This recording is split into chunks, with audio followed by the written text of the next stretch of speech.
Inducción. Y bueno, antes que nada, gracias a todas y a todos los que están presentes a esta pequeña charla que tenemos el privilegio con Antonio Cara para escuchar un poco sobre las nuevas formas de enseñanza para aprender de manera diferente a una sociedad acelerada, en donde nosotros podemos tener herramientas para potenciar nuestras cualidades humanas y didácticas para las multiplicarlas con la tecnología. Para poder llevar bien este espacio, te pido por favor apagar tu micrófono, mantener tu cámara encendida si es posible y te invito a colocar tu nombre completo en el espacio que es apropiado para el mismo. Si te interesa tener el registro de que tienes esta charla en mi cursor, que sume a tu proceso, por favor pon tu nombre completo, ID, correo institucional en el chat. Y al terminar, abriremos un espacio, al terminar el maestro Antonio, abriremos un espacio. Si hay preguntas y respuestas, con gusto te estaremos escuchando. Y bueno, pues cedo la palabra a Laura para que dé la introducción a nuestro ponente. Gracias. Muchas gracias, Luz. Buenas tardes a todos. Soy Laura Angélica Gamboa Bello, directora del Centro de Formación y Actualización Docente CEPAD, de la Dirección de Calidad Académica, que estamos adscritos a la Vicerrectoría Académica de la Universidad de Anáhuac, México. Esta tarde agradecemos su presencia. Sean todos muy bienvenidos. Nos da mucho gusto contar con su presencia para esta charla, como mencionaba Luz, nuevas formas de enseñar para aprender de manera diferente en una sociedad acelerada. En nombre de la DCA, del Centro de Formación y Actualización Docente y de la Facultad de Educación y Humanidades de la Universidad de Anáhuac, México, agradecemos al maestro Antonio Cara Rivas por aceptar nuestra invitación para dar esta charla y también a los integrantes de la editorial Vince Vives por todo el apoyo facilitado para la realización de la misma. A continuación, permítame presentarles una semblanza del maestro Antonio Cara Rivas. Él es experto en innovación educativa y en el diseño de proyectos de transformación digital. Tiene un diplomado en magisterio por la Universidad de Barcelona. Es licenciado en Historia Contemporánea también por la Universidad de Barcelona. Tiene máster en Telemática y Documentación para el Profesorado, también por la Universidad de Barcelona. Posgrado en Diseño de Materiales Digitales por la Universidad Oberta de Cataluña. Y un posgrado en Sistemas de Información para la Empresa por la Universidad de Pompeu Fabra. Además de muchos otros cursos, especialidades, y pues es conferencista, ¿no? Así que, pues Antonio, voy a ser breve con tu semblanza, pero nos da mucho gusto que estés aquí, y pues te cedo la palabra para que nos compartas todo ese conocimiento que tienes y nos invites a usar justo esta nueva metodología. Gracias y saludos a todos. Pues muchas gracias, Laura, muchas gracias a toda la dirección, a todas y a todos vosotros por este espacio que vamos a compartir. La verdad es que me hace mucha ilusión poderlo hacer porque es un espacio realmente muy interesante de conocimiento, de compartir ideas y como decíamos también, el objetivo es aprender todos de todos, ¿no? Que es un poco también la gran idea de estos encuentros, ¿no? Como veis un poco el título, sitúa rápidamente el asunto. En este momento, poder enseñar o aprender en un momento donde todo pasa demasiado rápido y donde de alguna forma algo que parece muy radical en muy poco tiempo se convierte en normal, es un poco este tiempo que estamos viviendo y que de alguna forma nos va a llevar a todo un camino de análisis de esta realidad, ¿no? Es verdad que mientras lleguemos a ese punto más estratégico de entender esta percepción, en muchas ocasiones tenemos debates en la escuela y en la educación un poco superfluos, ¿no? No digo que no sean importantes, pero no son el centro del problema, ¿no?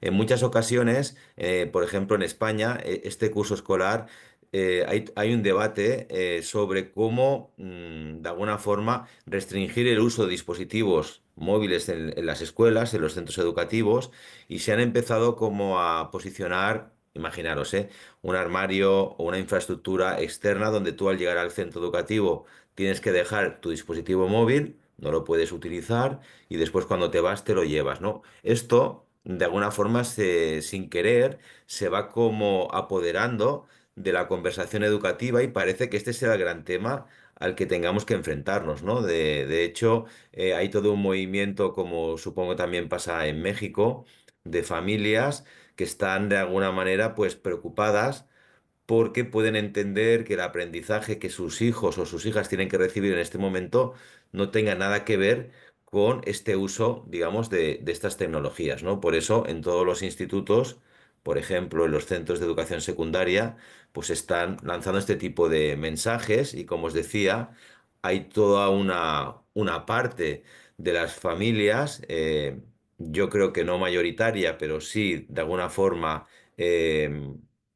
insistente en este aspecto, donde se está pidiendo una escuela off, ¿no? Una escuela sin pantallas de ningún tipo, ni pizarras digitales, ni dispositivos digitales, ni, por supuesto, móviles o smartphones en el aula, ¿no? Con todo tipo de movimientos, como os digo, realmente, bueno, pues preponderantes, ¿no?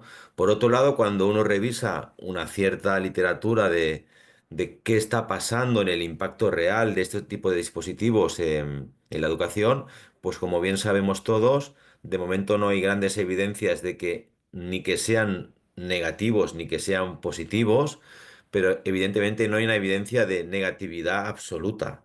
Y además todos sabemos que cuando acaba el tiempo de la escuela, en el mundo social, estas herramientas toman un protagonismo muy grande y por lo tanto mi posicionamiento más personal es si no educamos y formamos en la escuela, pues realmente van a haber muy pocos espacios de educación y formación en el uso inteligente de este tipo de herramientas, ¿no?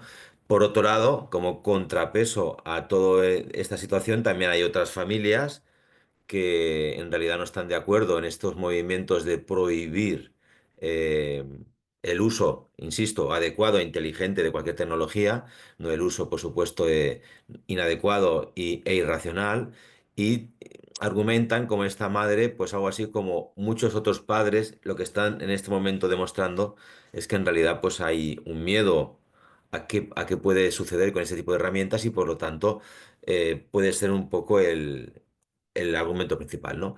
Pero todo esto que os he contado, que está en el debate, al menos aquí en la parte europea, latina, en realidad no es el problema de la educación actual, ni tiene nada que ver, aunque lo parezca, con esta idea, ¿no?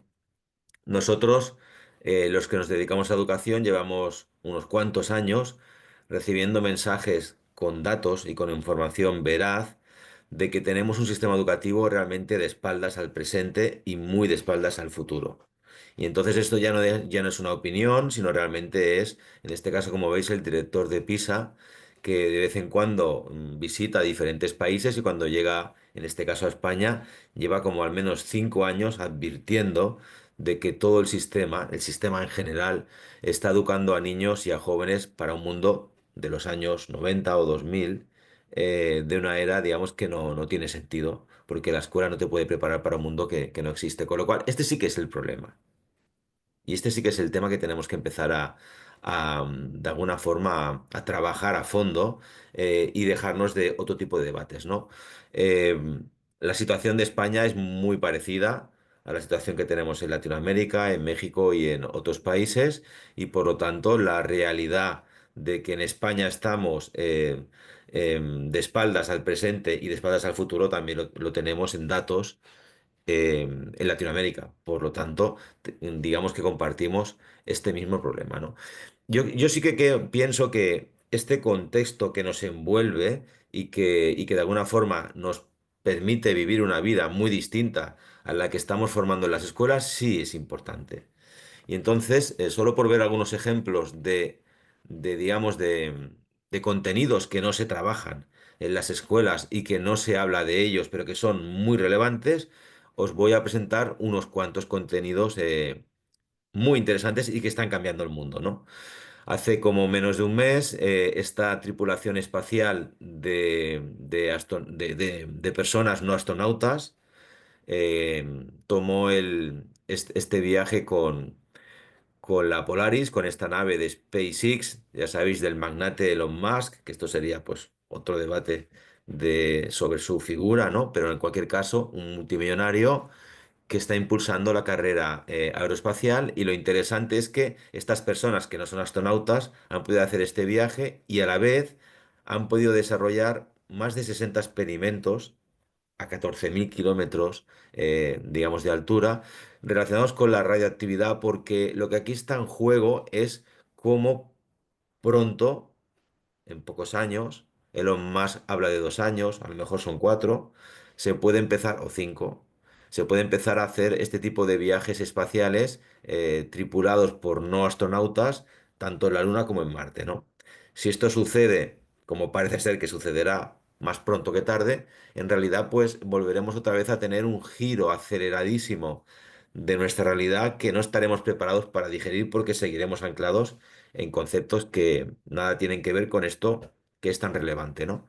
O por ejemplo, ahora estamos bastante impactados con todo lo que la computación y la inteligencia artificial está pudiendo aportar, pero es que lo que viene va a acelerar por muchísimo nuestra potencia de cálculo que en este momento estamos viviendo. Es decir, esta idea de la física cuántica, que tampoco evidentemente marca ningún debate en ningún espacio de educación, digamos, de mediático, va a cambiar la manera de poder analizar los datos, la velocidad de procesamiento de los datos en muy poco tiempo. Vuelvo a hablar de 1, 2, 3, 4 años y por lo tanto van a haber nuevos descubrimientos sobre nuestra biología, sobre diferentes, digamos, posibilidades de atacar ciertas enfermedades, análisis de datos masivos, que brutalmente van a ser muy distintos a lo que hoy ya nos parece que es realmente espectacular, ¿no?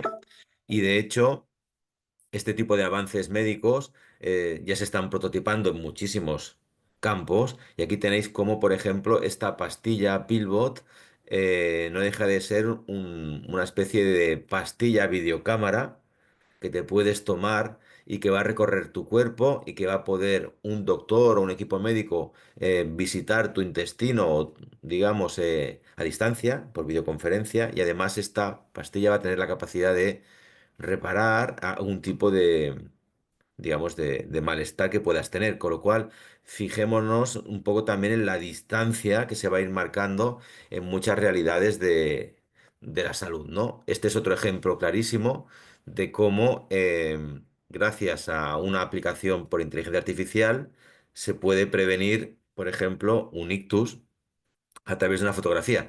Prevenir, no, prevenir, digamos que detectar la posibilidad de que alguien pueda sufrir un ictus. Por supuesto, esta fotografía la tiene que consultar un equipo médico. No se trata de que tú la veas y ya digas, me va a pasar esto.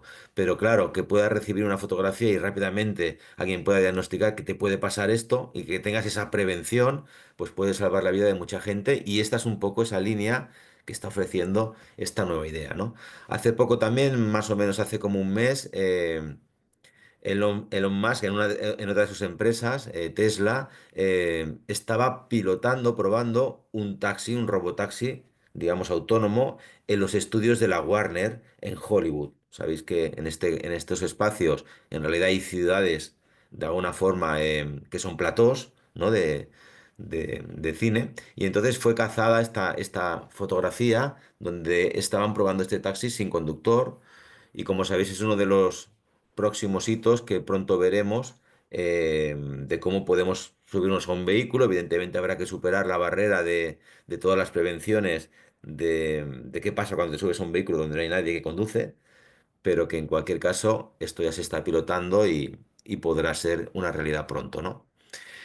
La realidad también es que el mundo de la industrialización está gravemente ya afectado por la inteligencia artificial, ¿no? Aquí estáis viendo una fábrica de móviles en China que se caracteriza por estar libre de personas. No trabaja ninguna persona.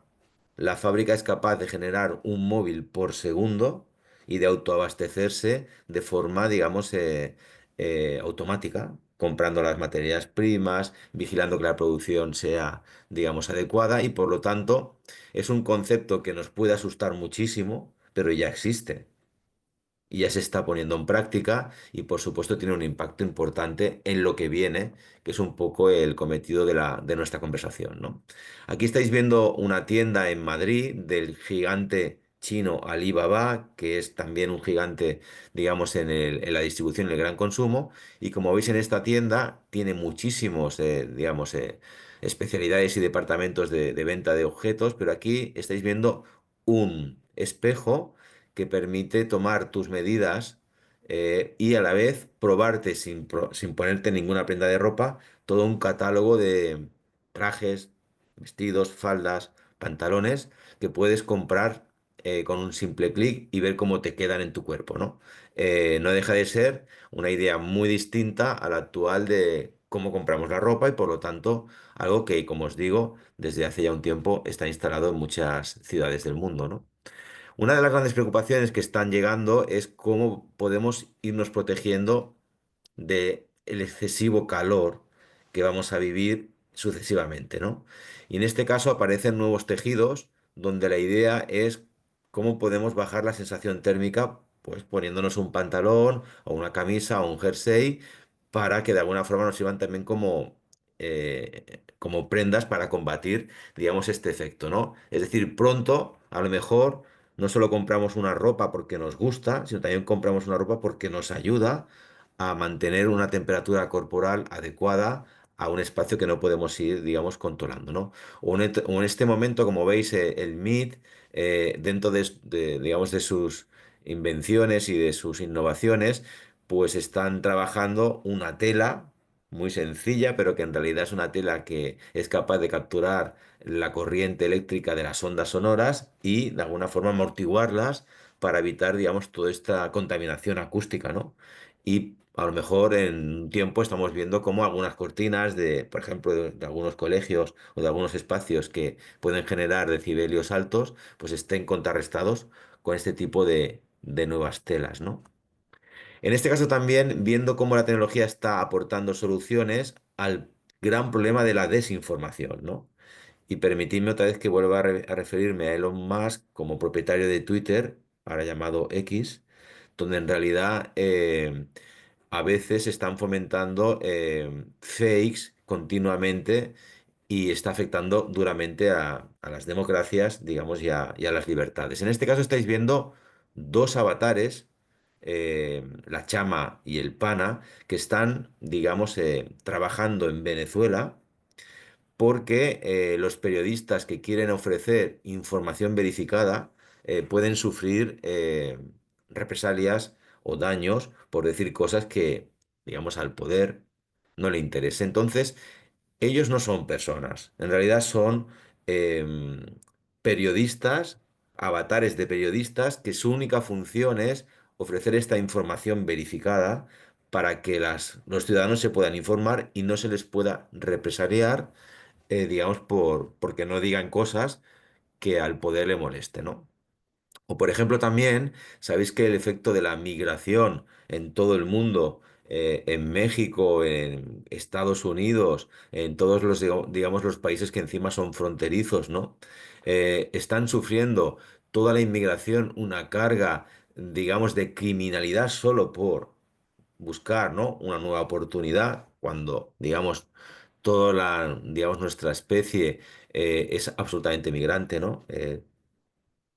En cualquier momento de la historia hemos tenido que movernos pues, para buscar otras condiciones, pues en este caso, este robot, está documentado con información veraz y científica para combatir la desinformación sobre, en este caso, los migrantes, ¿no? Entonces, si realmente alguien tiene interés en conocer datos de cómo se comportan las poblaciones migrantes, que evidentemente no van a delinquir ni mucho menos cuando hacen todo este tipo de, digamos, de situación, porque están buscando por lo menos un mínimo futuro, pues se les da una información a la población de que todo eso, la mayoría que se circula en las redes es falso y evidentemente es injusto con todo este tipo de situaciones que ya por sí son crueles y durísimas, ¿no?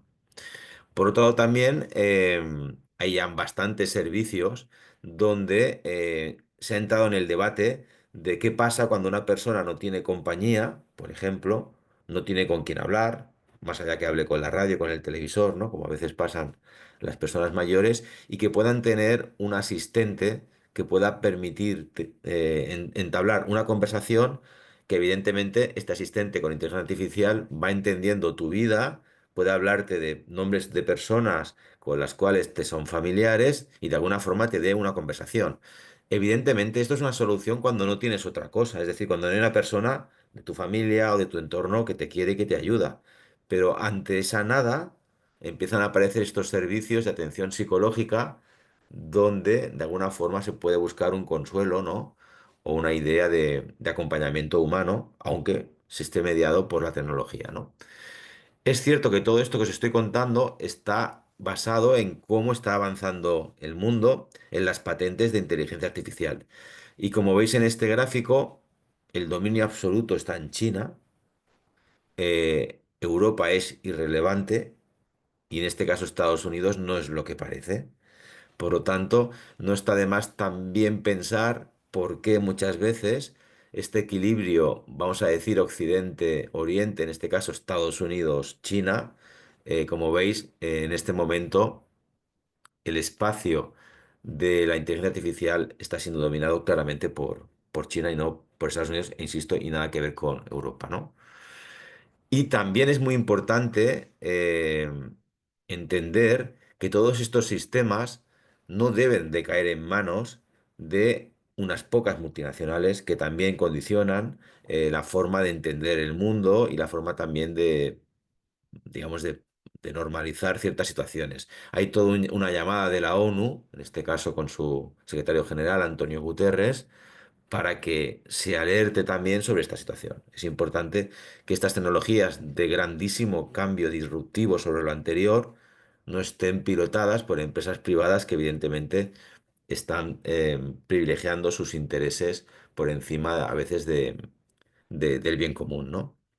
Claro, toda esta situación nos está llevando a un punto en el que los adultos, nosotros, todos los que estamos hoy aquí, vamos a tener que afrontar una nueva alfabetización en este lustro. Es decir, de aquí al 2030, todos nosotros necesitamos, en diferentes momentos y situaciones, volvernos a formar.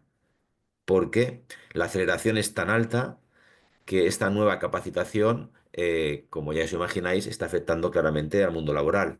Y a la vez, en el mundo educativo, las familias necesitan conectar con el futuro del aprendizaje de sus hijos y van a necesitar también ayuda en este espacio.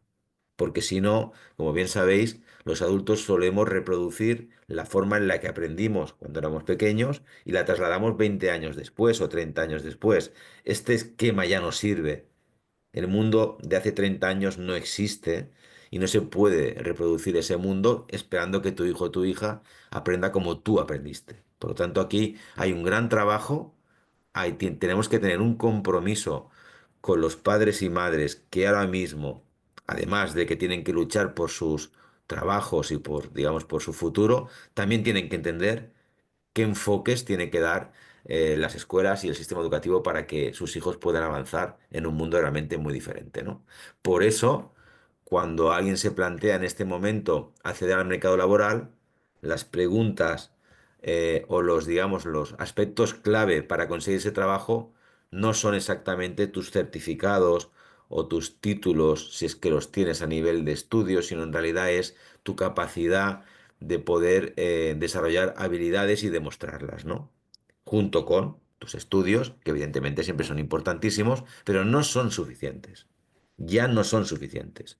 Este panel de habilidades de 2025 hay que tener muy presente cuánto de todo esto ya estamos trabajando de forma consciente en los sistemas educativos y cuánto no, pues para poder actuar y de alguna forma tomar el rumbo a esta idea, ¿no? Como os decía, el mundo de la vida laboral se deshace en pedazos, es decir, nuestra historia vital de personas como, por ejemplo, yo, que tengo 56 años, em, la entendíamos como un tiempo de estudio, un gran tiempo de trabajo y un gran tiempo, digamos, de jubilación o desconexión, ¿no?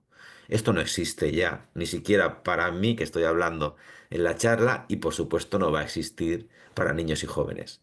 Estamos hablando de una vida laboral mucho más desatomizada, donde en realidad la gran capacidad a adquirir es el aprendizaje continuo, lo decimos muchas veces, pero es evidente que es imprescindible, donde el trabajo no siempre lo puedes mantener y no siempre el mismo, donde tienes que tener una capacidad de explorar nuevas cosas, porque el mundo acelerado te lleva a, a tener que enfrentarte a nuevos desafíos, donde necesitas autoformarte de manera continua, una capacidad de querer aprender, y donde finalmente necesitas construir tu portfolio de habilidades y talentos, que es realmente la herramienta que te van a pedir socialmente para que tú puedas acceder al mercado laboral, ¿no? Y como veis, las esperanzas de vida se están de alguna forma disparando. Puede haber que los jóvenes de 15 y 16 años puedan superar los 100 años de vida y por lo tanto estos sistemas sociales del bienestar pues también tendrán que sufrir cambios, ¿no? En este sentido, veis que en la imagen de Deloitte se habla de que esta fuerza del trabajo va a tener que combinar muchas más realidades de las que nos parece, ¿eh? Una realidad de gente joven, una realidad de gente senior y también una realidad de gente mayor experta, que sigue estando, colaborando en el mundo profesional, apoyándose todos ellos, como veis detrás en esta imagen de un robot de la sociedad digital que es imprescindible para tomar ciertas decisiones. Este concepto del perennial, de la persona mayor que sigue estando ahí, tiene como al menos dos conceptos. Uno, en las máquinas, en la inteligencia artificial, la experiencia vital no está recogida. Las personas mayores tienen conocimiento vital que no está en los sistemas de información y por tanto tienen mucho que aportar. Y en segundo lugar, como os decía, es posible que esta persona más mayor también, ¿por qué no?, deba de trabajar algunas horas porque igual necesita también ese sustento, ¿no? Es decir, estamos en un espacio que tendremos que ver cómo evoluciona, ¿no? Por eso, como os estoy contando, ya hay todo un gran boom de personas mayores de 65 años que están, en este caso, en España o en Europa, siguiendo en el mundo laboral y a la vez son necesarios porque al menos en España sabéis que estamos ante una bajada demográfica importantísima y afecta claramente, digamos, al sistema, con lo cual eh, es un aspecto que merece la pena pensar, ¿no?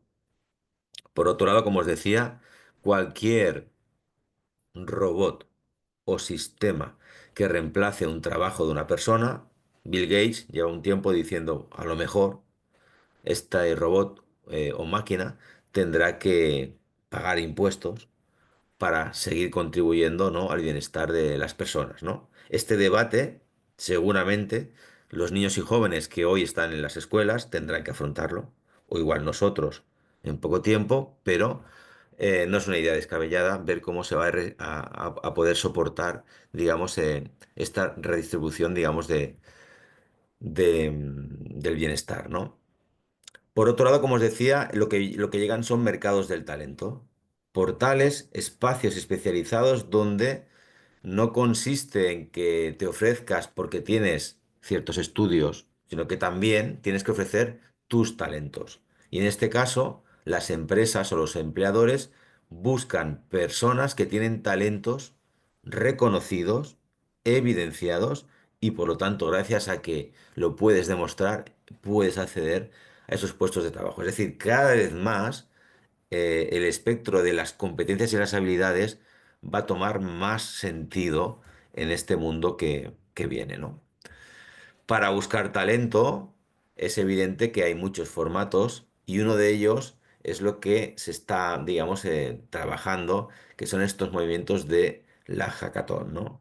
Y en este caso la NASA eh, desarrolla uno de los más importantes en el mundo porque son hackatones deslocalizados en muchas ciudades a la vez en el mundo, donde se está buscando el incentivo del talento, no solo de retos que tienen que ver con la carrera espacial, sino con retos sobre el medio ambiente y sobre preocupaciones que en este momento están sobre la mesa y que jóvenes o adultos tienen capacidad para poder de alguna forma aportar en ese sentido, ¿no? Por lo tanto, insisto en la importancia de los mercados del talento y de todas las actividades que se están poniendo en marcha para ello, ¿no? Bueno, pues todo esto que es tan rápido y que de alguna forma está impactando sin preguntar a nadie, y menos a la escuela y a la educación, qué puede pasar, pues en realidad una explicación está en este gráfico, ¿no?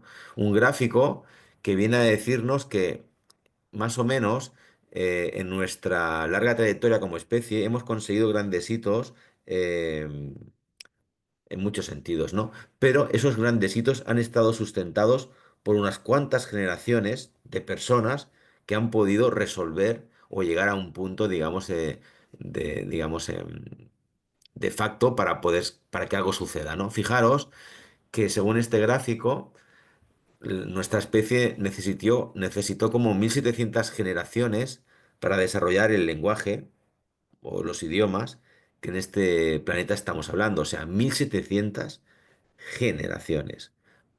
Pero luego, cuando alguien pudo pensar que aquello que decimos se podría transcribir en unos símbolos llamados escritura, se invirtieron 300 generaciones en decodificar lo que hablamos en unos símbolos que pudiesen ser escritos.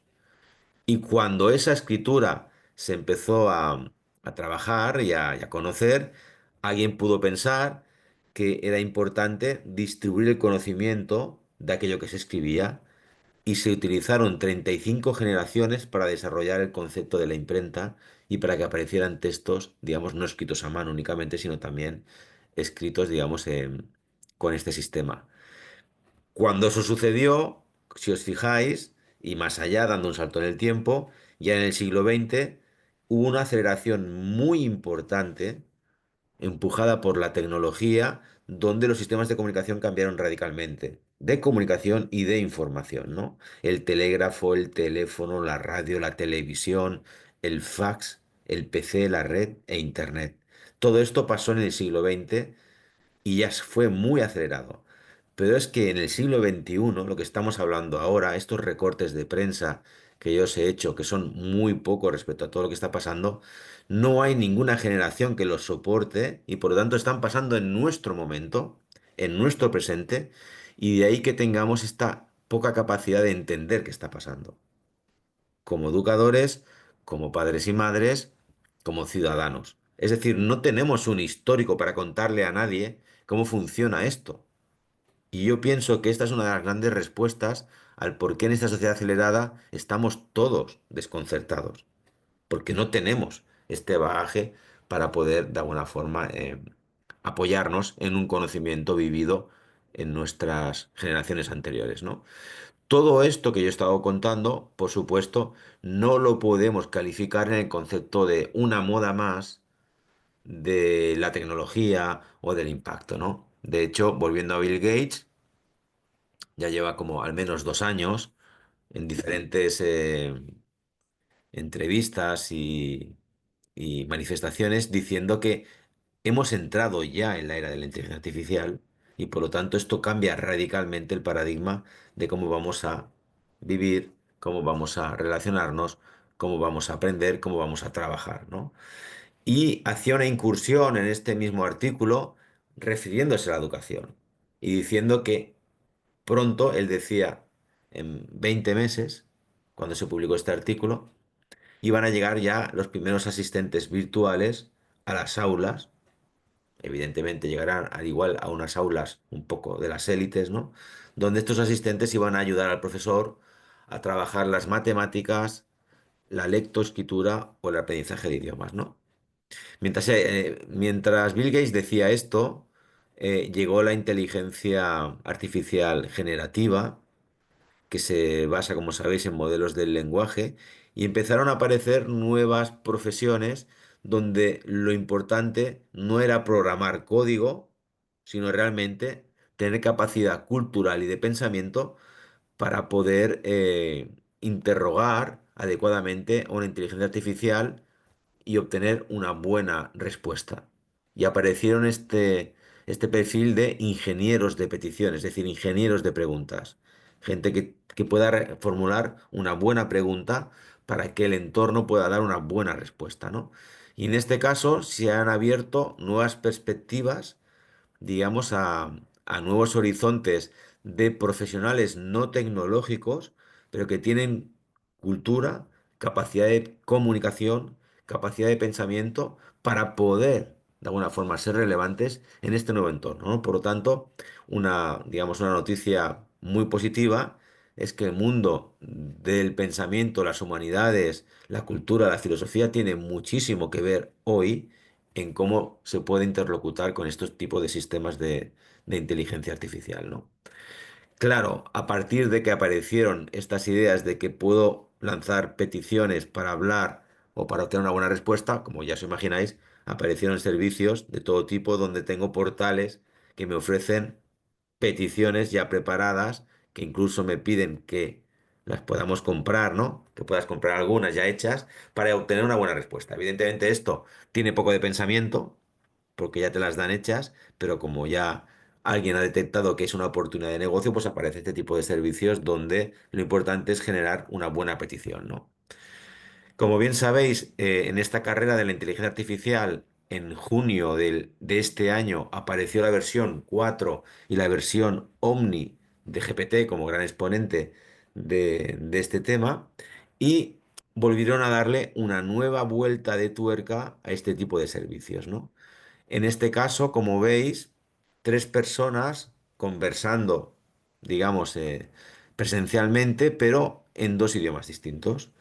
La mujer que es es la ex CEO, porque ya no lo es, de OpenAI, hablando en italiano, porque tiene origen italiano, y los dos técnicos, los dos chicos, los dos hombres, hablando en inglés. Y ChatGPT haciendo la traducción simultánea en el mismo momento de esta conversación, ¿no?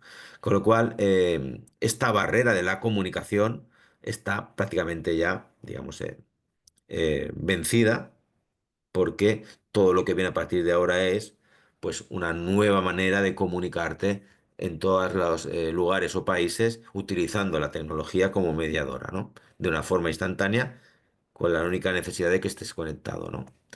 Y en este caso, volviendo a Bill Gates, un poco a lo que os decía un poco antes, aparece Salman Khan, que no es cualquier persona en el sentido de la educación y del aprendizaje. Él es el fundador de Khan Academy, la academia, digamos, que revolucionó el aprendizaje de las matemáticas a través del vídeo.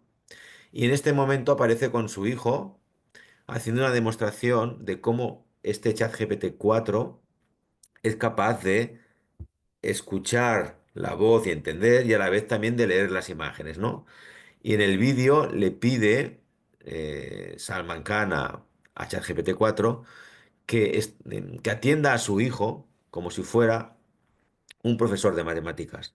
Porque en este caso su hijo no acaba de entender un problema y le está diciendo al sistema que le explique paso a paso y en función de la interacción que hace su hijo en el tablet, en la pantalla, con su, digamos, con su bolígrafo, eh, cómo puede resolver este problema y cómo lo puede entender. Esto, como os digo, es una versión de junio de 2024 y por lo tanto ya no tiene nada de novedad, pero sí que tiene mucho que ver con lo que Bill Gates decía que venía, tanto la parte de los idiomas, como la parte de las matemáticas, ¿no?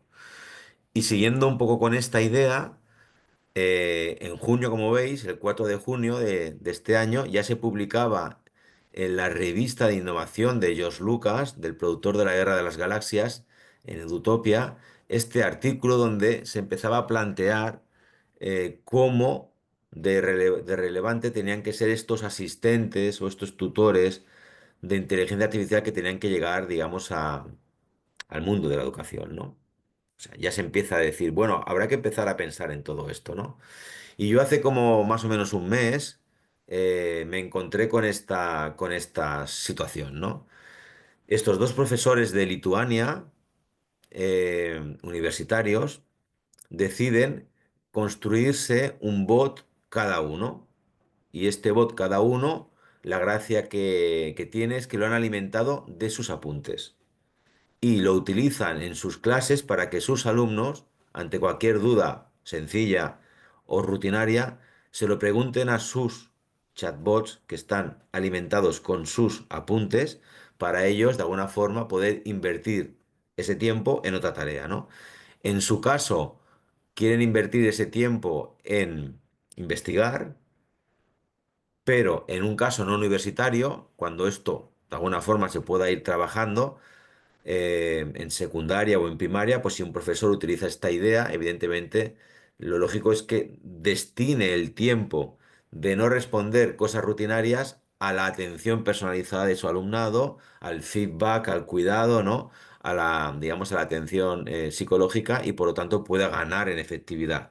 Es muy posible que en el futuro puedan haber escuelas donde los asistentes sean 100% personas, lo cual, como sabéis, es caro económicamente hablando, o puede haber escuelas, que puede ser la tendencia, donde hayan profesores que son insustituibles con ayuda de asistentes virtuales que en tareas distintas estén formados o educados o entrenados para que de alguna forma puedan contribuir a ciertos aprendizajes. Por lo tanto, esto, como veis, es del 27 de agosto de este año y está en juego, es decir, que alguien ya lo está utilizando, ya está poniendo la idea en marcha. Por supuesto, las tecnológicas no se van a quedar atrás. En este caso, los nuevos Chromebooks de Google están incorporando dentro del hardware, sin conectividad, ya todas varias funciones de inteligencia artificial, ¿no? Y además concentran algunas de ellas en el aspecto del aprendizaje, ¿no? Tienen una función que van a llamar Ayúdame a leer, donde cualquier texto que aparezca en este Chromebook vas a poder, vas a poder de alguna forma solicitarle un resumen a tu gusto de cualquier cosa que te aparezca en pantalla. Pero es que a la vez, como os decía un poco antes, cualquier contenido que aparezca en tu pantalla en otro idioma, lo vas a poder recibir subtitulado o traducido de forma instantánea. Por lo tanto, imaginaros que hay un contenido en alemán o en japonés o en chino y que solo presentándolo en tu pantalla, pues ya puedas de alguna forma entender y trabajarlo. Y fijaros en la tercera característica de estos Chromebooks, que es el modo concentración. Bueno, tengo que concentrarme, pues el Chromebook te aísla de cualquier ruido, no te deja meter o entrar ningún mensaje, ninguna distracción. Bueno, pues esto, digamos, empiezan a llegar, evidentemente, primeras ideas, año 2025, es decir, próximo año, de dispositivos con la inteligencia artificial ya de alguna forma incorporada, ¿no? Hacia el aprendizaje, ¿no? Mientras todo esto está pasando, los sistemas educativos tienen que responder.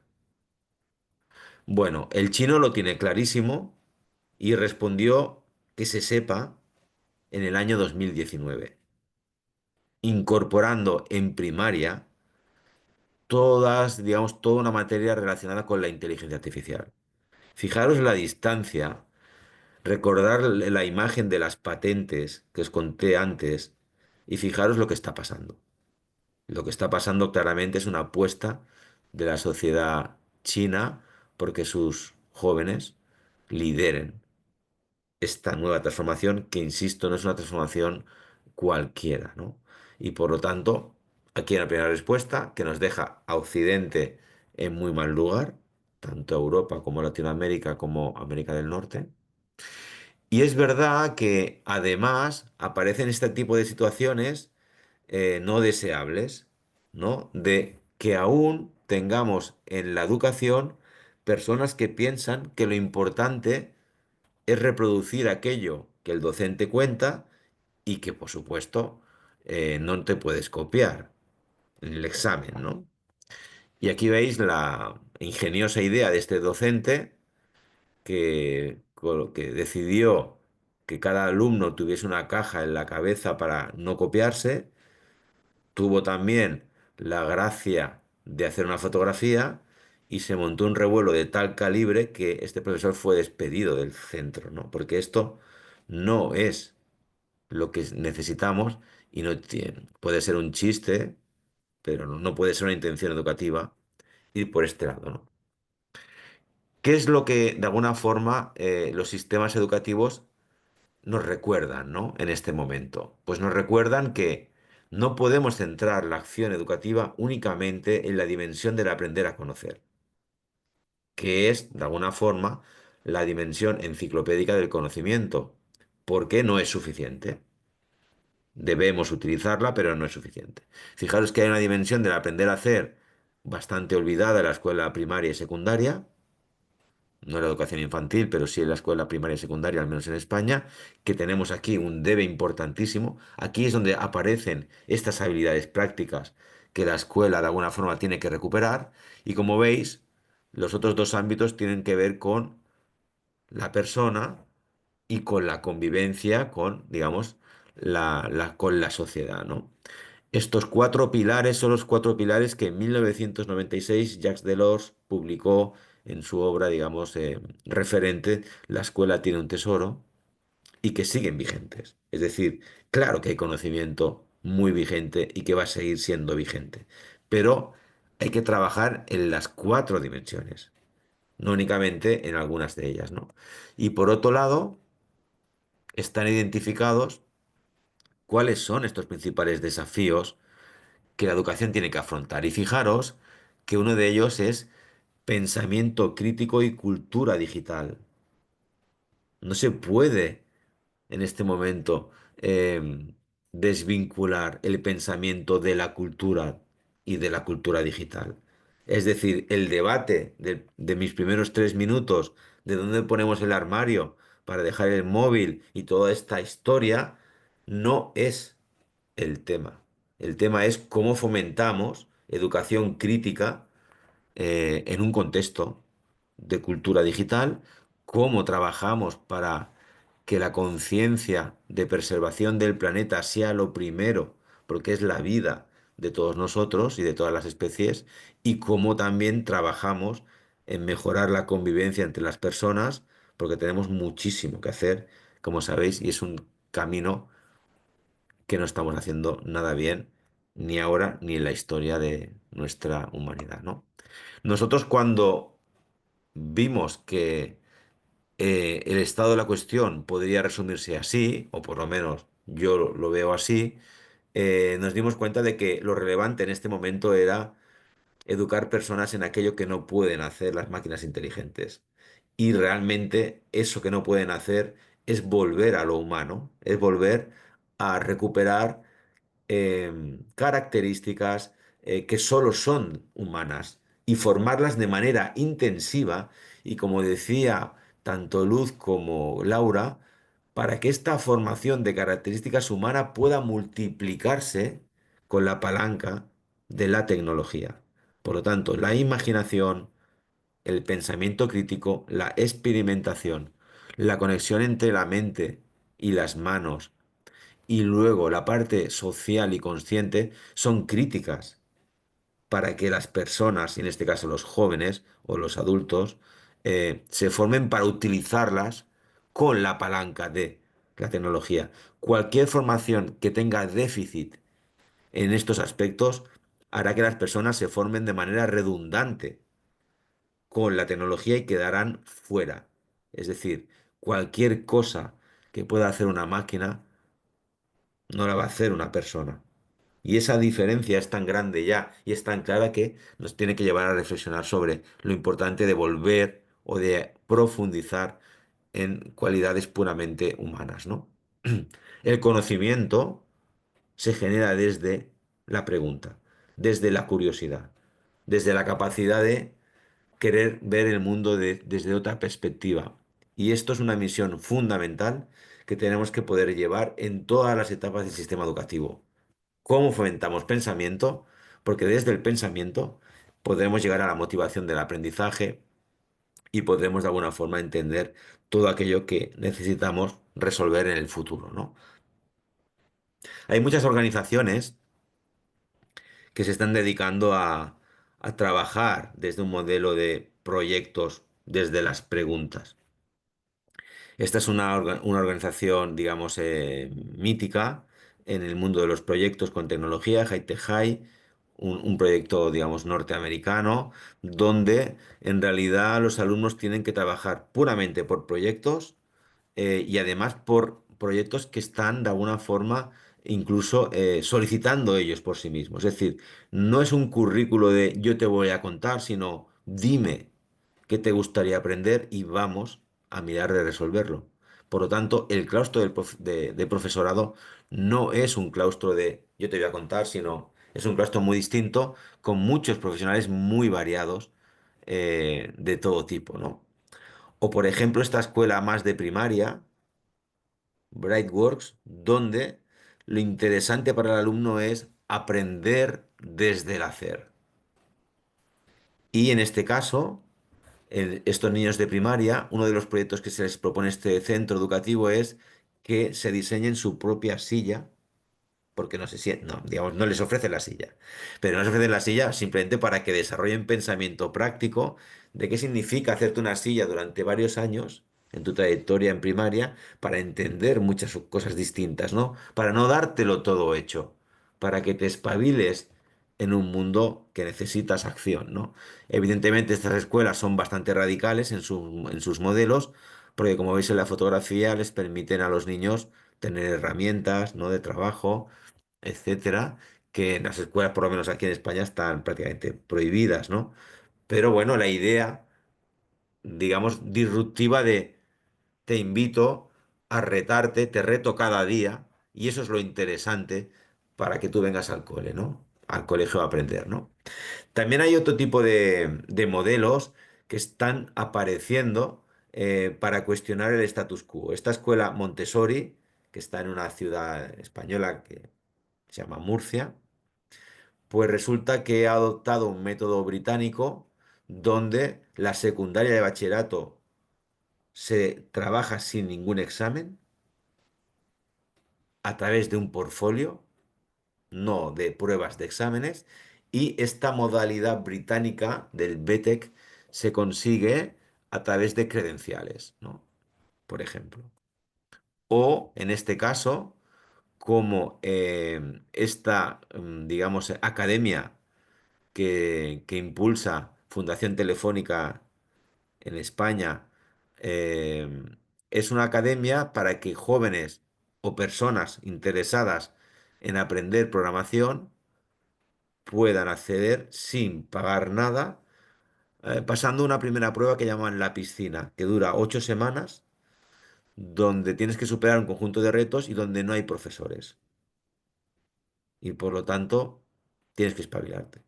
Si superas la piscina, entonces tienes 8 o 10 meses eh, becados para poder aprender cualquier carrera técnica que te lleva directamente al mundo laboral, ¿no? También hay universidades bajo este tipo de idea. Estoy hablando siempre de excepciones, pero que marcan, digamos, nuevas ideas, ¿eh? No estoy diciendo que eso sea así en el sistema, ni mucho menos, pero que hay ideas distintas y esta nueva universidad de ingeniería, también británica, el gran tema es que te permite acceder básicamente por la entrevista. Si en la entrevista eres capaz de transmitir pasión por querer aprender, no importa que no tengas ningún título, vas a poder entrar. Y entonces es una universidad muy experiencial, muy relacionada con el mundo real y del trabajo y por lo tanto lo que va a primar es tus ganas y tu actitud. Y por lo tanto es un modelo muy distinto al que estamos acostumbrados, ¿no? O por ejemplo, como os decía, el hecho de que todo el concepto de la formación permanente de los adultos se esté articulando desde las microcredenciales, es decir, formaciones cortas, intensas, focalizadas sobre un conjunto de competencias que te requiere la vida productiva y que tienes que ir adquiriendo, renovando y que por lo tanto, de alguna forma, te permite estar en un estado dinámico del aprendizaje con reconocimiento en tu perfil social o de alguna forma en tus espacios de portfolio profesionales. Con lo cual, esto, digamos, es no solo la tendencia, sino realmente el modus operandi de cómo está llegando esta idea. Y como veis, aquí en Barcelona, la Universidad de Barcelona, que Laura mencionaba, donde yo prácticamente me he formado en la parte universitaria, está liderando con más de 1000 opciones las microcredenciales. Una cartera amplísima para poder capturar, como veis, a un público entre 25 y 64 años que necesita una continua actualización de su formación, ¿no? Y que también esta misma universidad está liderando la formación de personas mayores de 55, aquí ya también podría entrar yo, mayores de 55, solo por las ganas de querer aprender. ¿M? Entonces, viene gente mayor pues a volver a formarse, ¿no? Esta idea de seguir potenciando la necesidad del aprendizaje, ¿no? Como algo vital, ¿no? Como algo saludable.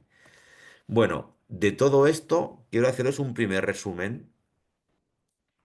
El primer resumen es que el mundo que viene, el mundo actual, se tiene que mirar distinto. Es importante abrir nuestra mente y tener una perspectiva 360 o lateral, ¿no? De entrada, posicionamos la idea de alfabetización. La alfabetización actual no es la que nosotros tuvimos de la lectoescritura, la aritmética básica, ¿no? Etcétera, sino es algo mucho más complejo, que tiene eso, pero además, como veis, tiene el tema de competencias digitales, alfabetización mediática, que me he referido varias veces a este tema, educación para el desarrollo sostenible, ciudadanía global y competencias específicas para el trabajo. Esto es la definición de la UNESCO de lo que hoy es la alfabetización. Esto, en realidad, es, de alguna forma, una buena definición de lo que al menos, conceptualmente, todos los docentes tienen que tener claro de cuál es el aspecto o el espectro que tenemos que atacar, ¿no? Y evidentemente, centrarnos muy bien en que las habilidades a adquirir son diversas y distintas y que evidentemente algunas son cognitivas, otras son ejecutivas y otras son socioemocionales, ¿no? Como también sabéis, el rol del docente no es lo que el docente desempeñaba hasta hace unos años. Es un rol muy diferente, donde en realidad tiene que mezclar primero su capacidad de ser un ciudadano activo y comprometido con su entorno, con su vida, con el mundo, capaz de construir conocimiento y capaz de conectarse con ese conocimiento, ¿no? Tanto la dimensión del aprendizaje como la dimensión de la educación. Y a la vez están apareciendo continuamente marcos de uso, de regulación, de orientación sobre cómo este impacto de la inteligencia artificial debe de poderse trabajar en diferentes espacios, desde la UNESCO hacia las políticas, en este caso, de los países, ¿no? O de las regiones, como en el caso, como veis, de España con el INTEF, que es este Instituto de Tecnología Educativa de España, donde también pues, se ofrece cómo se debe de orientar. Y fijaros que siempre hay este componente de la ética, de lo que va a suponer, de la capacidad que tenemos que hacer para regular que este tipo de herramientas realmente siempre estén a favor de las personas y no en su contra, ¿no? Fundamental en el ejercicio docente formarnos mucho más en lo que ya hay evidencia de lo que funciona y de lo que no funciona y empezar a abandonar prácticas que se dan por buenas pero que no están contrastadas. Fijaros en este estudio sobre el aprendizaje que de alguna forma desenmascara técnicas que para nosotros son sagradas, que no quiero decir que no sean malas ni mucho menos, pero que no son efectivas. Por ejemplo, el hecho del subrayado que todos hemos estudiando, subrayando, no tienen una gran capacidad de aprendizaje, sino otro tipo de técnicas como la evocación, etcétera, etcétera. Y por lo tanto es muy importante que el profesional de la educación tenga muy claro qué funciona y qué no funciona, no en base a lo que se ha hecho, sino en base a la ciencia cognitiva. No se le puede dar la espalda a la ciencia cognitiva en una tarea tan compleja como el aprendizaje, ¿no?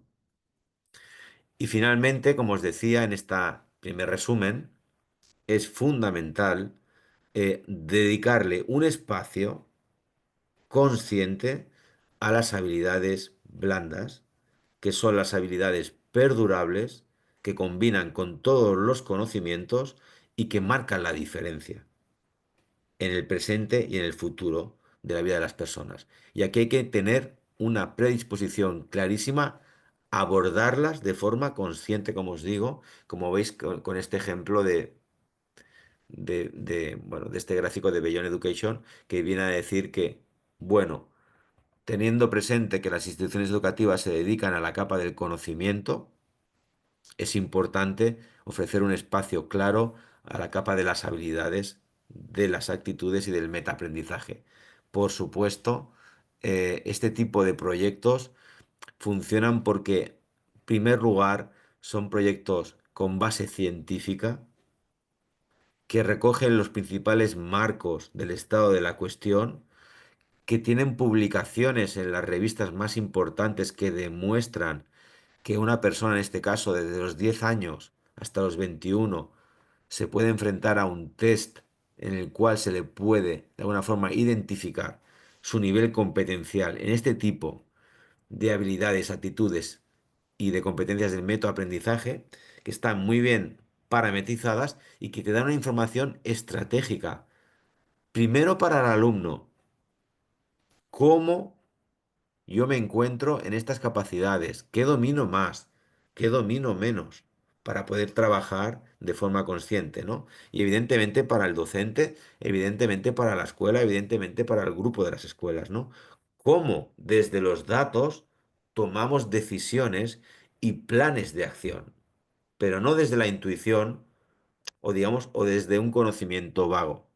Y esto es fundamental, que esta cultura, digamos, de la medición científica de las habilidades se vaya instalando en las instituciones educativas para tomar decisiones conscientes y para diseñar programas que ayuden de verdad a potenciar estas capacidades que, como os digo, son básicas y que marcan la diferencia respecto a tener titulaciones, ¿eh? Bueno, todo este tipo de informes que estoy pasando un poco rápido te permiten identificar qué debes de mejorar, en qué estás destacando y te dan ciertas recomendaciones para que luego los docentes y los equipos directivos empiecen, junto con las familias, que esto yo creo que es muy importante, a compartir estas informaciones para entender realmente dónde podemos tener el esfuerzo, ¿no?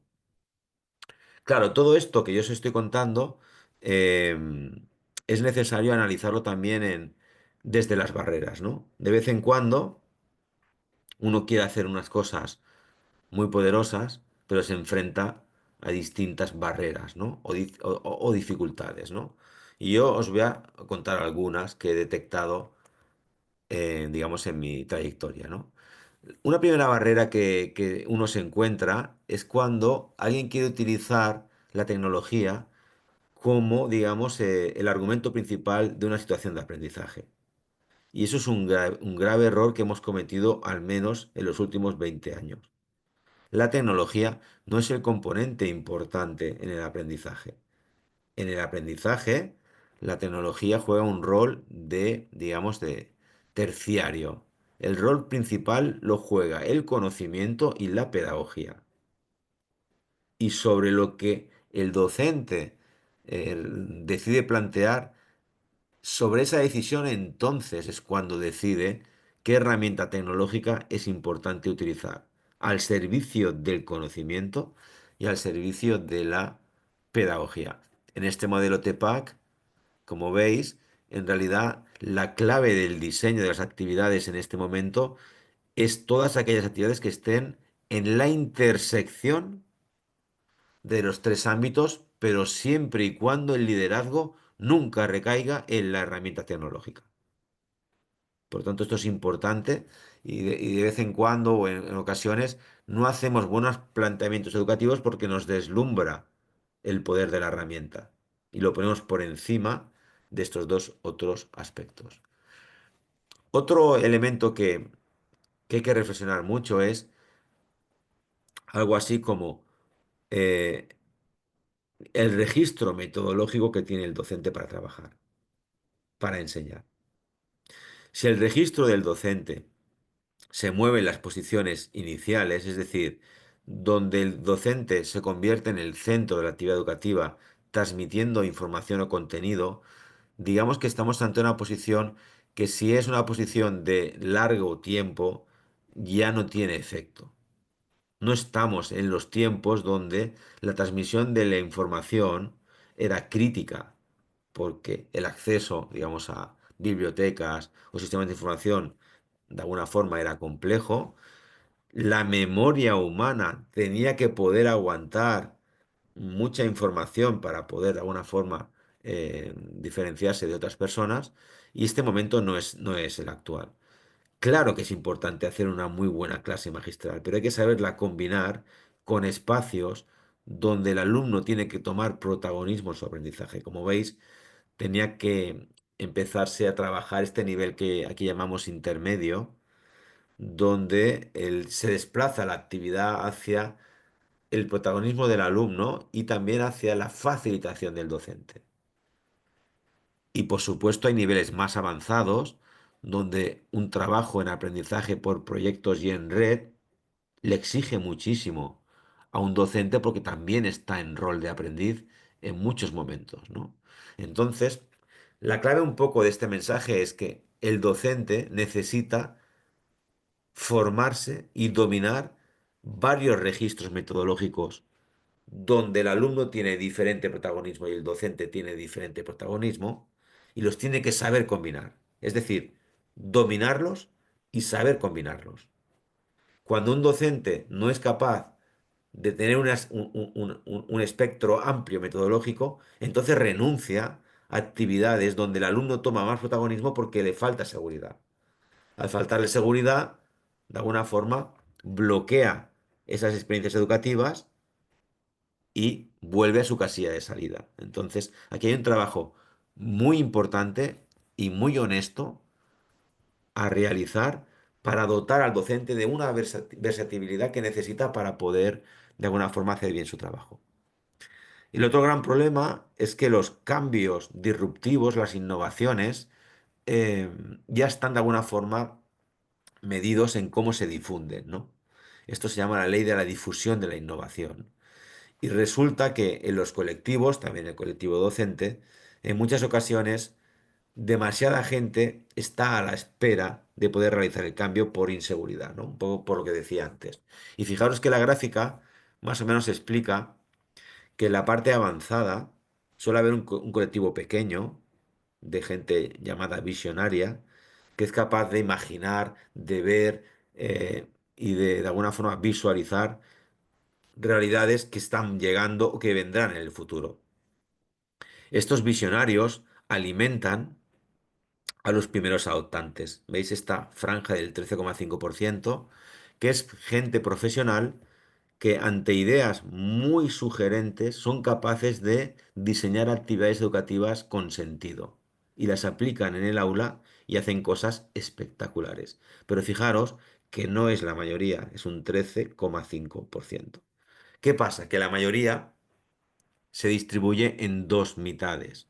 Una mitad del 34% muy convencida, pero que no sabe cómo ejecutar esas nuevas actividades, y una segunda mayoría menos convencida, un poquito más chantajista, que está a la espera de que su compañero haga alguna cosa diferente. Y como su compañero está dudando porque no sabe muy bien cómo hacer, que es este primer 34%, tampoco hacen ellos nada.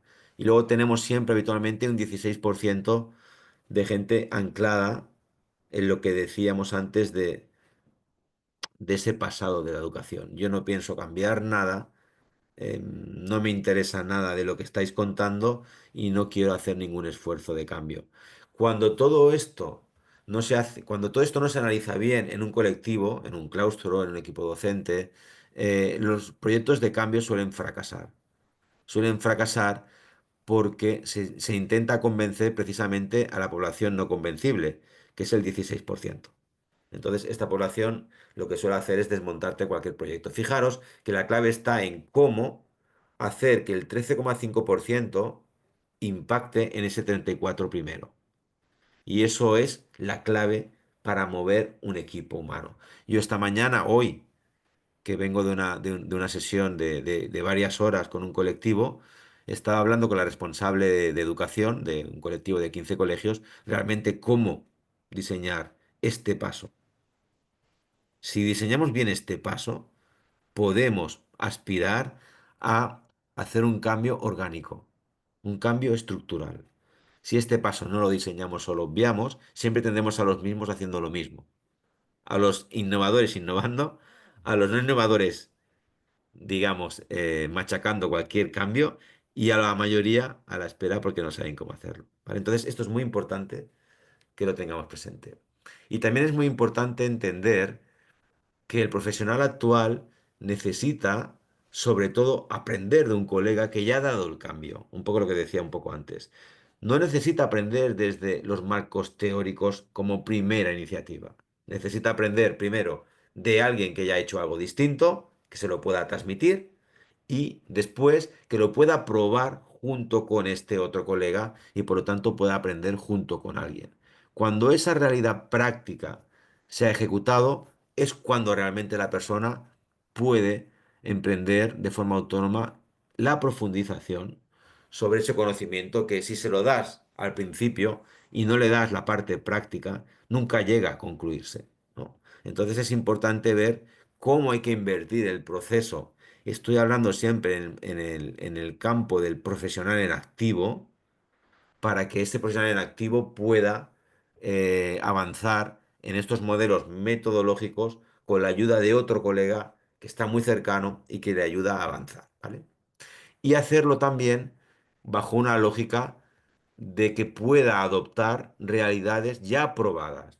Una persona que se inicia necesita seguridad, pero todo su vértigo será aplicar ese proyecto que está aprobado para que aprenda realmente y rompa ese gap de que esté inmóvil. Por lo tanto, es importante fabricar experiencias probadas para que sean adoptadas por las personas que están convencidas, pero que no saben cómo hacerlo.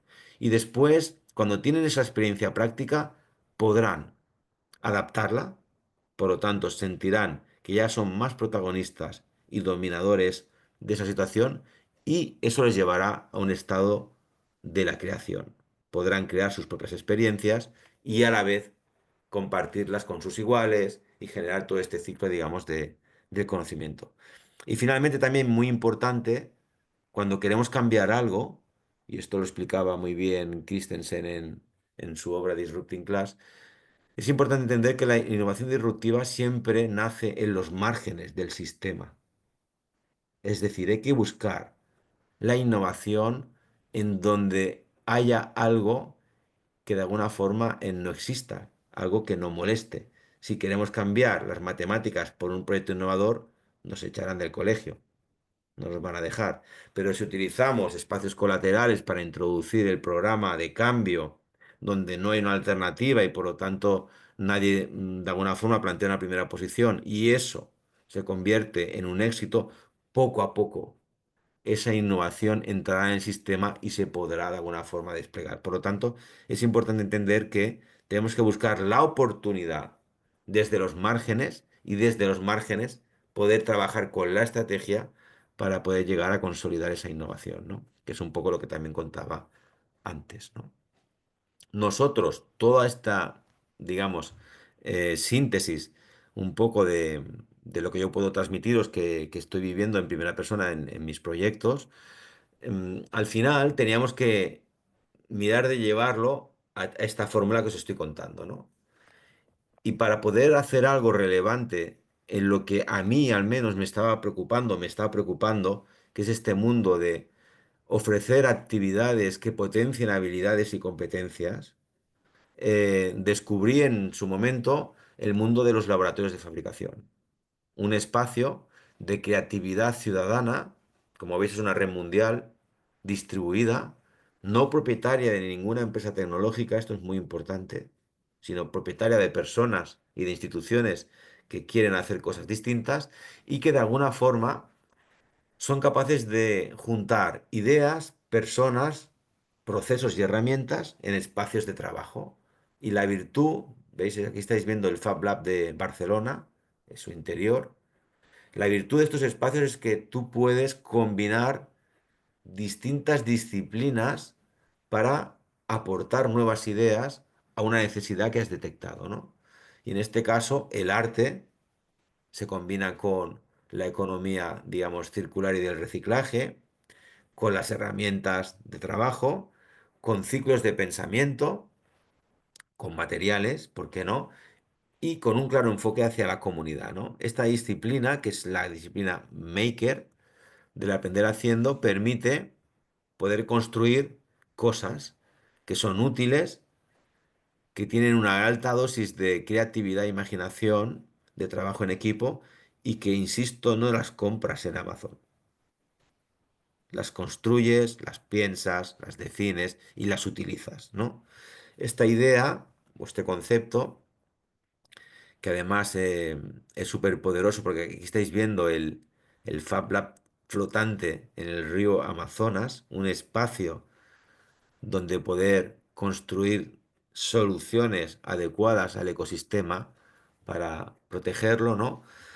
Pues en realidad ya hace años que empezó a ubicarse también como una necesidad para las escuelas.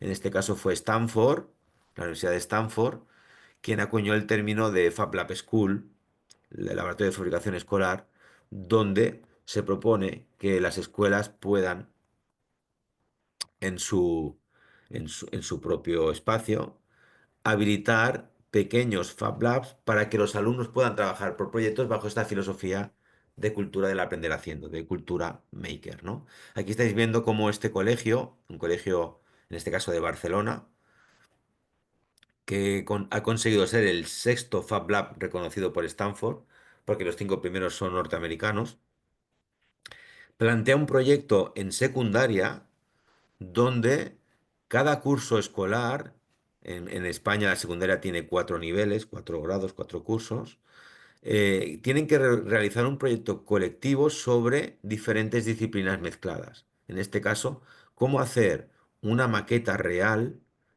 que refleje la Barcelona romana, primer año, una maqueta que refleje la Barcelona medieval, segundo año, una que refleje la Barcelona del siglo XIX, principios del XX modernista, y una cuarta que refleje la Barcelona siglo XXI Smart City, ¿no? Donde todas las disciplinas se mezclan y donde la realidad de la maqueta es simplemente una expresión de aprender, pues, arte, matemáticas o geometría, historia, literatura, etcétera, que reflejas en este espacio, digamos, cooperativo y colaborativo de esta realidad, ¿no?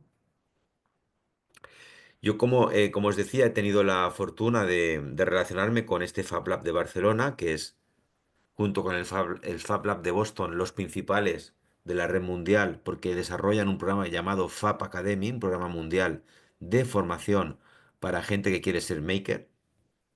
Y entonces con ellos pudimos trabajar un programa de aterrizaje de esta cultura maker para la escuela, ¿no? Que le llamamos prototipadamente Making for Change, y que ellos nos decían que era importante, en primer lugar, poder formar en al menos 4 disciplinas, una primera disciplina llamada Tinkering y STEAM, que ahora os contaré, una segunda, electrónica y tejidos inteligentes, una tercera, datos, y una cuarta, creatividad desde la programación. Y que una vez formando estos 4 bloques a los niños y jóvenes, poder construir la infraestructura que un centro necesita para su Fab Lab y finalmente, digamos, una comunidad y todo su servicio, ¿no? En la cultura maker, el tinkering es algo así como la capacidad de trabajar con materiales de tu entorno, lo que llamaríamos, a lo mejor aquí llamamos cacharrear con las cosas, sin mayor pretensión. Y como sabéis, las siglas de STEAM son las siglas de Ciencia, Tecnología, Ingeniería, Artes y Matemáticas, ¿no? Entonces, la idea es, por ejemplo, plantear un proyecto donde vamos a cocinar plastilina. No la vamos a comprar y la vamos a hacer nosotros, ¿no? Y vamos a, de alguna forma, descubrir que con una serie de instrucciones, en este caso con harina, con agua, con sal, con azúcar, con limón y con colorante alimenticio, haremos una pasta, digamos, a fuego lento, y desarrollaremos una secuencia qué es un algoritmo.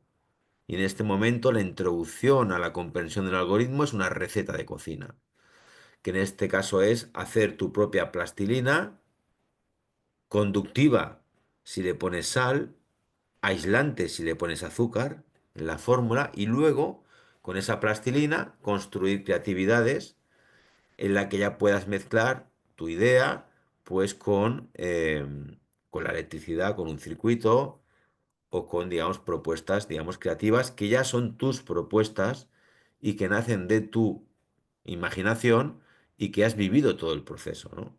Como en este caso. El segundo elemento que os decía era o es el de construir tejidos con sensores. Lo conté un poco al principio con aquellas telas que son capaces de refrigerarte, etcétera, etcétera. Y en este caso, pues bueno, ¿por qué no hacer mascotas, peluches, muñecos, donde los niños más mayores hacen un proyecto para los niños más pequeños y se los regalan y hacen apadrinamientos o lazos de trabajo, por ejemplo, ¿no?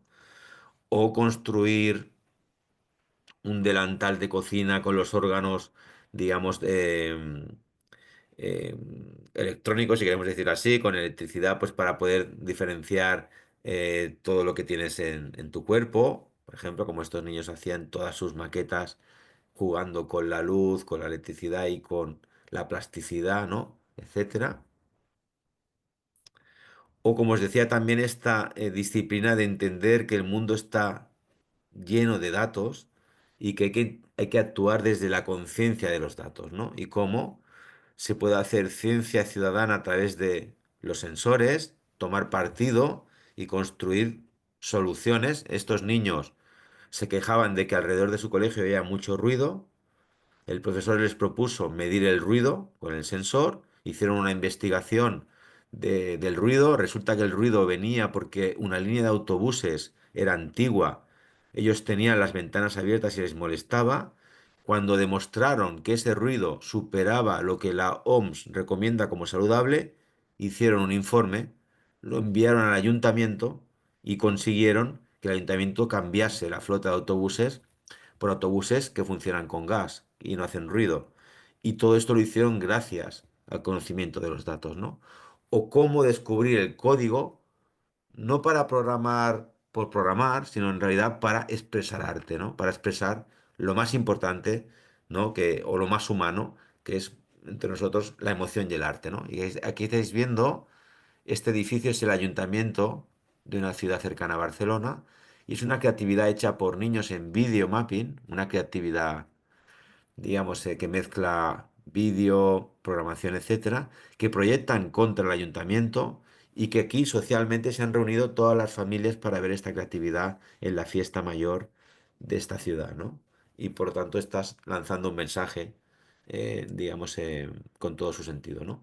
O como por ejemplo en este proyecto que hicieron durante el COVID, que propusieron que los niños pudiesen construir una caja de luz, una caja de cartón iluminada con diferentes, digamos, figuras, que expresasen emociones que habían sentido durante la pandemia.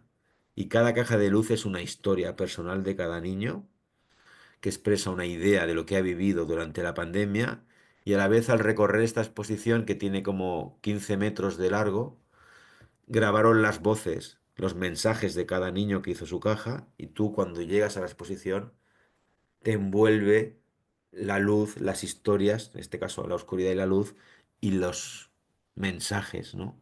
Que los niños han ido reproduciendo y por lo tanto es una exposición bellísima que se puede aplicar a cualquier concepto educativo que queráis, ¿no? Nosotros, con todo eso, en mi caso profesional, hemos estado trabajando en desarrollar nanocursos de aprendizaje dirigidos a niños y jóvenes con la intención de desarrollar pensamiento para que este pensamiento pueda trasladarse en lo que llamamos la mentalidad adaptativa, es decir, una forma de prepararte para un mundo cambiante, un mundo hiperacelerado que requiere que estés muy entrenado en solventar retos.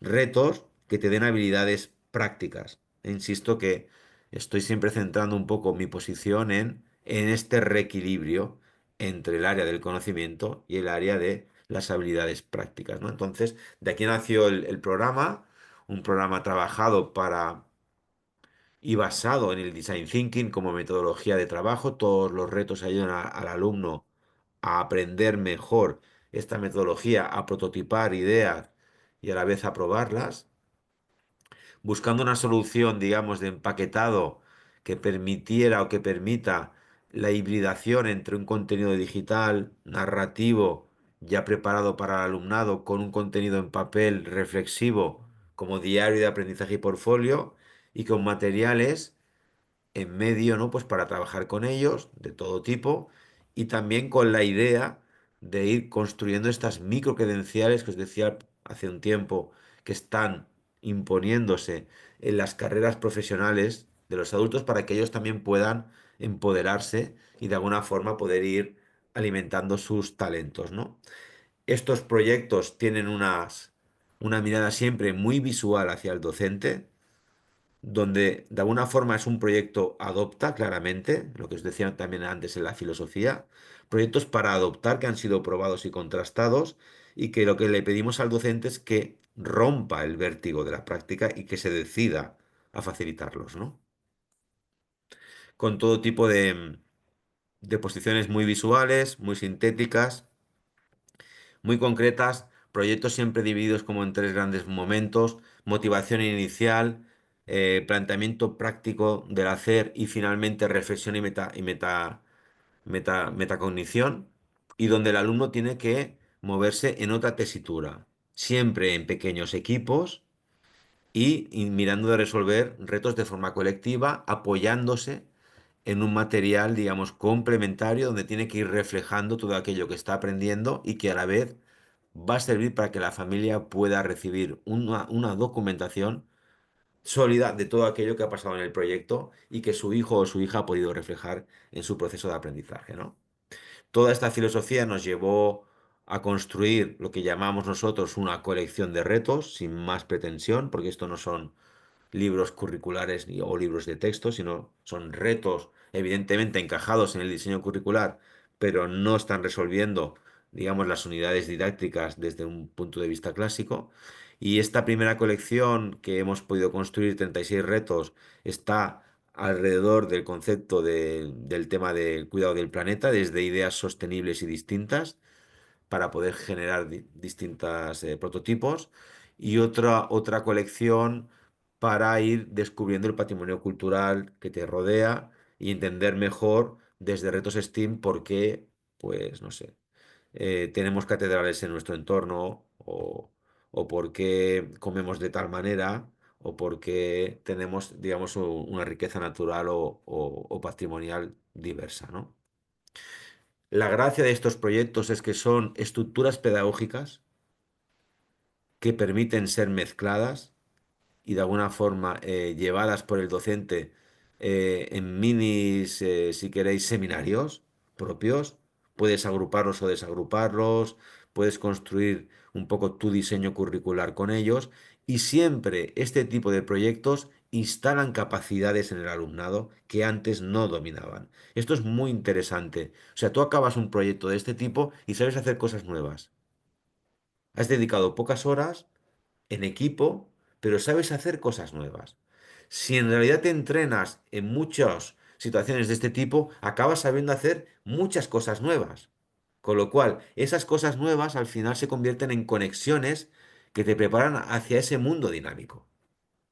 Mientras haces todo eso, aprendes muchísimo.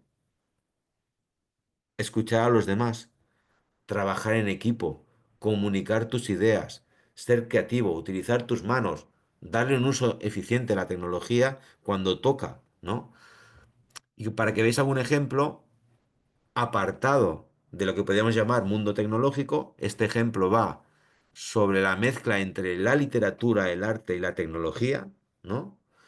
Y nos atrevimos a hacer como tres o cuatro posiciones sobre, en este caso, el Quijote como obra universal, y un poco la literatura en esta idea de bohemia modernista, ¿no? Y la idea básica, para que veáis un ejemplo, es que en este nanocurso, dirigido a jóvenes de 12 años, se les propone que puedan trabajar un simple capítulo del Quijote, no les pedimos nada más, para que una vez se lean ese capítulo, decidan construir una obra, digamos, digital de creatividades relacionadas con esa historia del Quijote.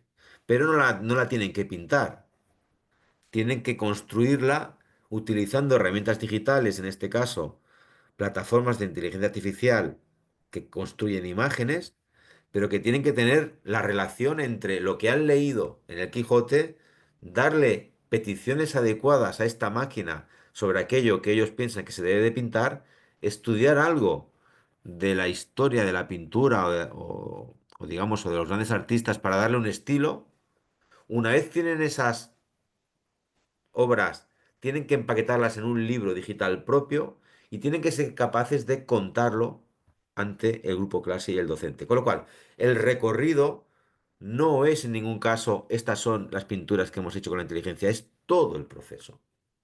Y ese proceso, digamos, ya no permite que la evaluación sea, ah, me has entregado estas pinturas y hemos acabado. No, no, no, no. Esa no es la evaluación. La evaluación es cómo has leído el Quijote, qué preguntas relevantes has sacado, cómo has investigado la historia del arte, cómo le has pedido a la máquina que te haga las pinturas, cómo has construido el libro digital y cómo lo cuentas. Cuando yo te pregunto sobre todo eso, yo sé lo que tú has trabajado. No hay capacidad de plagio. No estoy preocupado por ningún plagio. Pero si yo mantengo una práctica educativa tradicional y en 0,5 segundos un alumno me devuelve un trabajo que ha hecho ChatGPT, el problema no está en el alumno, está en que mi práctica no sirve para este contexto. Entonces, esto es una idea simplemente donde una profesora de literatura de secundaria puede disfrutar con sus alumnos con algo distinto, se puede aproximar un poco al entorno digital, pero está disfrutando porque está inculcando, ¿por qué no?, una pasión por leerte el Quijote de una forma distinta, ¿no?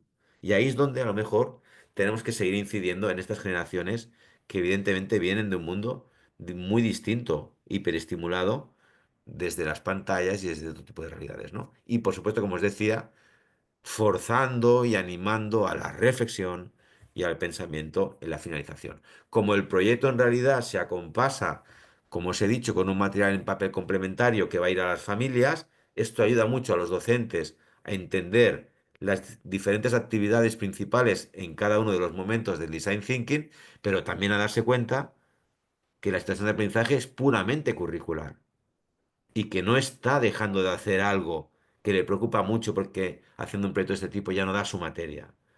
Al contrario, facilitas tu materia y muchos aprendizajes de fondo que de otra forma no se pueden conseguir, ¿no? Interpelando conocimientos previos al principio, trabajando el cooperativo y el trabajo en equipo desde el inicio y luego, como veis, continuando con un conjunto de actividades que aquí simplemente reflejan un proceso. Esto se hace durante el proyecto, no se hace al final para completarlo y entregarlo, sino es la interiorización de un proceso de aprendizaje que si te entrenas bien, serás capaz de poder utilizar ante los desafíos y cambios que tienen que estar por llegar y que van a ser realmente muy complejos, ¿no?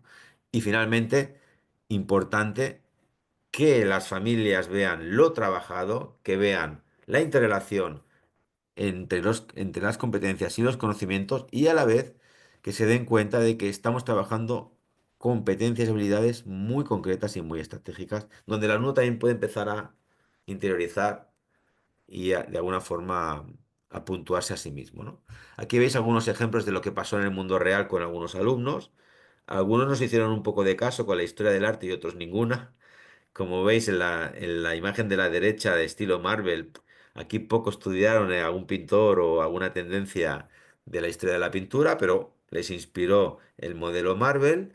O como veis en este otro caso, hubo una interpretación un poco, digamos que, no sé cómo definirla, del oeste o algo así, sobre las interpretaciones de los personajes, o como en este caso se combinó entre un estilo Simpson con un estilo, digamos, pues Dalí o Miró en el caso de España, ¿no?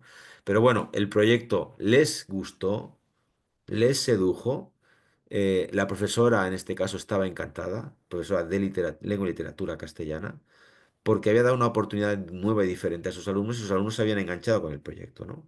Por lo tanto, importante, ¿no? Y como os decía, el trasfondo es cómo voy construyendo mi propio portfolio, donde identifico mis habilidades con evidencias de que eso que digo que sé hacer, lo demuestro, ¿no? Y por lo tanto, voy aprendiendo a, de alguna forma, a potenciar mis fortalezas, ¿no? Y a la vez, si la institución educativa es capaz de acompañar con estas microcredenciales, de alguna forma estamos preparando al alumnado a ese mundo que ya hoy existe, pero que mañana o pasado mañana va a ser mucho más poderoso con este tipo de ideas, ¿no? Bueno, aquí un poco la fundamentación de todo este desarrollo de trabajo que os he contado.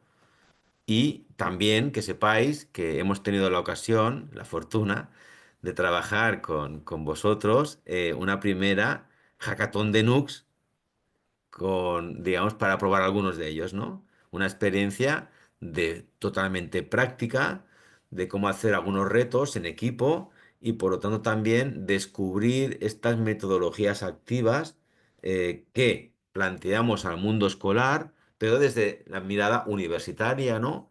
Y a la vez también desde la experiencia profesional de vuestra, ¿no? Entonces, pensamos que este tipo de ideas son aceleradoras del cambio y ayuda muchísimo a enseguida poder entender que realmente puedes utilizar estas metodologías con tus alumnos adultos o con tus alumnos en formación en diferentes carreras o, digamos, o formaciones, pero lo haces de una forma, como os he dicho al principio, no teórica, totalmente práctica, con todo un tipo de metodología, con un portfolio, con un horario también con un poco de juego, ¿no? Que tienes que ir superando con tus equipos, etcétera, etcétera. Y realmente la experiencia es súper gratificante, los resultados son muy chulos, ¿no?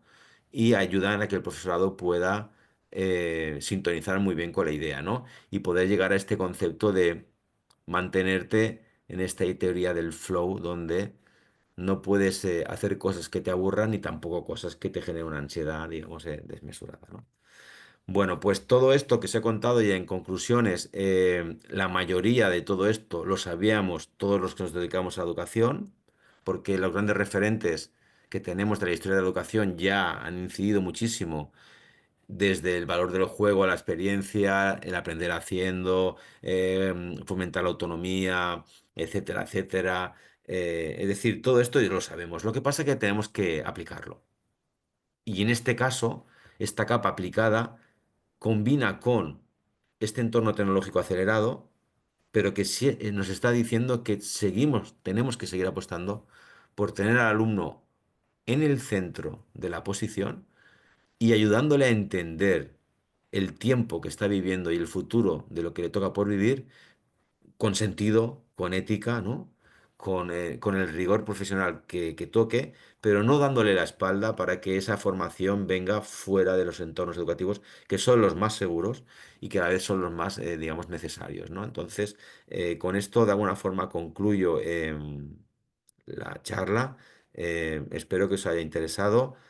Igual me he excedido un poco en el tiempo, pero bueno, os pido disculpas por ello y si tenéis alguna cuestión, alguna pregunta, pues estaré encantado de resolverlo. Gracias y ya está, hasta la próxima.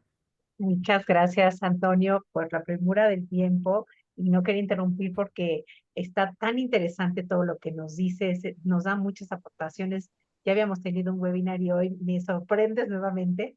Yo creo que a todas las que ya te habíamos escuchado, con nuevas cosas, nuevas aportaciones, nuevas ideas, nuevas propuestas que son maravillosas. Entonces, a todo el equipo, si tienen preguntas, con todo gusto me las pueden escribir aquí al equipo del CEFAD. Nosotros las haremos llegar con Antonio para que en todo caso las rebotemos.